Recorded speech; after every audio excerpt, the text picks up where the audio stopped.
Selamat pagi anak-anak terkasih, berjumpa kembali dengan saya Bapak Janes Yotang di pelajaran agama Katolik kelas 6 SD. Hari ini kita akan mempelajari tentang Nabi Yesaya. Masih di bab 3 mengenai karya keselamatan Allah melalui para nabi. Anak-anak yang terkasih, Yesaya adalah seorang nabi. Pekerjaannya adalah menyampaikan kepada orang-orang tentang apa yang Tuhan sampaikan atau yang Tuhan ucapkan. Nah, anak-anak yang kasih, Yesaya mengajarkan firman Tuhan selama masa pemerintahan 4 orang raja yang berbeda. Yang pertama, Raja Uzia, Yotam, Ahaz, dan Hizkia. Raja Uzia memerintah Yehuda dari kota Yerusalem. Mula-mula Tuhan memberkati Uzia karena dia melakukan apa yang benar di hadapan Tuhan.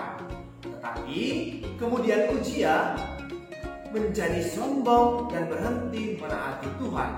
Dia menderita penyakit kusta dan harus hidup sendirian sampai dia wafat. Raja Uzia berkuasa selama lebih dari 60 tahun.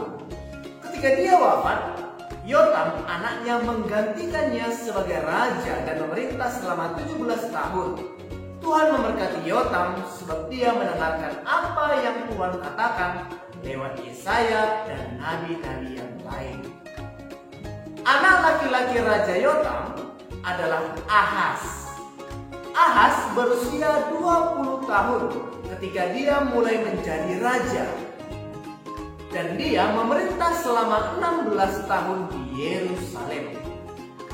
Nah, anak-anak yang terkasih, Ahaz tidak peduli terhadap Tuhan. Dia menyembah berhala-berhala dan dewa-dewa palsu dan memimpin banyak umat Tuhan untuk melakukan hal yang sama seperti yang dia lakukan. Meskipun Yesaya telah memperingatinya, Ahaz tidak menghiraukan peringatan-peringatan dari Tuhan. Dia wafat ketika dia baru berumur 35 tahun. Tuhan memberkati raja berikutnya yang bernama Hizkia karena dia membuang semua berhala dan dewa-dewa palsu dan berdoa kepada Tuhan yang sebenar-benarnya bahwa Tuhanlah Allah, tiada yang lain. Ketika pasukan musuh menyerang Yehuda, Hizkia tahu bahwa pasukannya terlalu lemah untuk bisa menang. Akhirnya, dia meminta Yesaya berdoa memohon pertolongan dari Tuhan. Yesaya mengirimkan pesan ini kepada raja. Inilah yang Tuhan katakan, jangan takut terhadap musuh-musuh ini. Saya akan mengalahkan mereka. Segera setelah itu, Tuhan membuat pasukan musuh berbalik pulang bahkan tanpa berperang melawan Hizkia. Walaupun orang-orang di sekelilingnya tidak terlalu memikirkan Tuhan, tetapi Yesaya sangat memikirkan Tuhan. Suatu hari dia mendapat penglihatan. Ini seperti mendapatkan mimpi, tetapi tidak dalam keadaan sedang tertidur. Dalam penglihatan tersebut, Yesaya melihat betapa dahsyatnya dan sucinya Tuhan. Siapa yang akan saya utus? Tuhan bertanya dalam penglihatan tersebut. Inilah aku, utuslah aku, jawab Yesaya. Dia mau melakukan apa yang Tuhan inginkan dan pergi kemanapun ketika Tuhan mengutusnya. Yesaya berpikir Tuhan akan mengutusnya ke orang-orang yang berada di tempat-tempat yang sangat jauh dan orang-orang yang tidak pernah mengenal Tuhan. Tetapi tidak, anak-anakku. Tuhan tidak melakukan seperti apa yang Yesaya pikirkan. Tuhan katakan kepada Yesaya untuk berbicara kepada kaumnya sendiri di negerinya sendiri. Dia harus memperingatkan mereka bahwa Tuhan marah terhadap dosa-dosa mereka. Ada beberapa hal lain yang harus disampaikan Yesaya kepada kaumnya tentang hal-hal menakjubkan mengenai seorang pembebas yang kuat dan akan datang untuk menyelamatkan mereka semua dari dosa dan semua musuh-musuh mereka. Orang-orang Yahudi menyebut orang ini dengan sebutan Mesias. Tahukah kamu apa arti Mesias? Mesias artinya adalah seorang sang juru selamat. Nah, anak-anak yang terkasih, meskipun mereka mengharapkan Tuhan mengutus Mesias, tetapi banyak dari mereka yang hidup seakan-akan tidak pernah akan datang seorang Mesias. Nah, anak-anak yang Bapak kasihi, semua hal yang Yesaya katakan tentang Mesias dituliskannya dalam bukunya. Meskipun dia menulis hal-hal tersebut ratusan tahun sebelum hal-hal tersebut terjadi, semua yang Yesaya katakan tentang Mesias telah digenapi. Yesaya katakan bahwa Tuhan sendiri yang akan memberikan suatu tanda.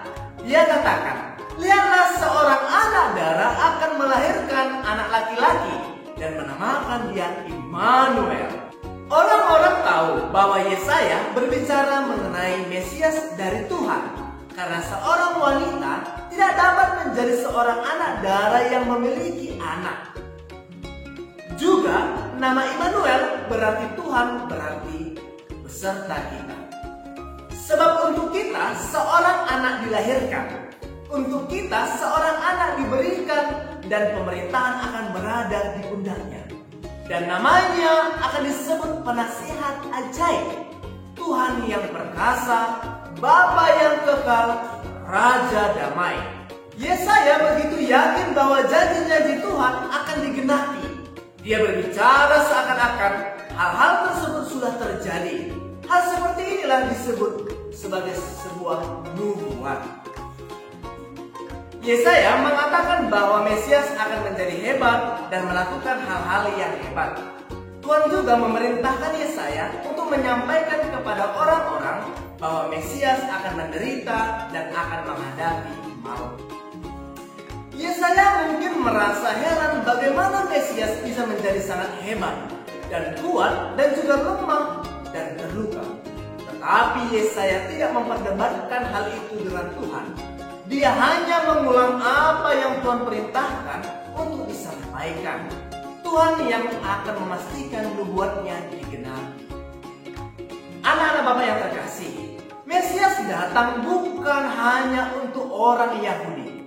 Tuhan katakan kepada Yesaya bahwa Mesias akan menjadi terang untuk semua bangsa asing. Semua bangsa asing adalah semua orang bukan Yahudi di dunia. Tuhan mengasihi semua orang dan Mesias akan datang untuk memberkati setiap orang dan membawa keselamatan sampai akhir masanya. Nah, anak-anak yang terkasih, cerita Alkitab ini mengatakan pada kita bahwa tentang Allah kita yang hebat, yang telah menciptakan kita dan ingin kita mengenal Dia. Allah tahu kita telah berbuat hal yang buruk, yang Ia sebut seperti dosa. Hukum dosa adalah maut. Tapi Allah yang mengasihi kita, Ia mengutus putranya Yesus yang akan mati di kayu salib dan akan dihukum karena dosa-dosa kita. Kemudian Yesus hidup kembali dan pergi ke surga. Jika kamu percaya pada Yesus sebagai Mesias kita dan minta Dia mengampuni dosa-dosa kita, Ia akan melakukannya. Ia akan datang dan tinggal di dalam diri kita sekarang dan sampai selama-lamanya. Jika kamu ingin berbalik dari dosa-dosa kamu, katakan ini pada Allah. Allah yang baik, aku percaya bahwa Yesus telah mati untukku dan sekarang hidup kembali. Datanglah dalam hidupku dan ampunilah dosa-dosaku, agar aku dapat memiliki hidup yang baru sekarang dan suatu saat nanti pergi bersamamu selama-lamanya. Tolonglah aku untuk hidup bagimu sebagai anak. Amin. Kamu percaya Tuhan? Jika kamu percaya, lakukan semua sesuai dengan kehendak. Salam dari saya Bapak Janes Yotang. Bye.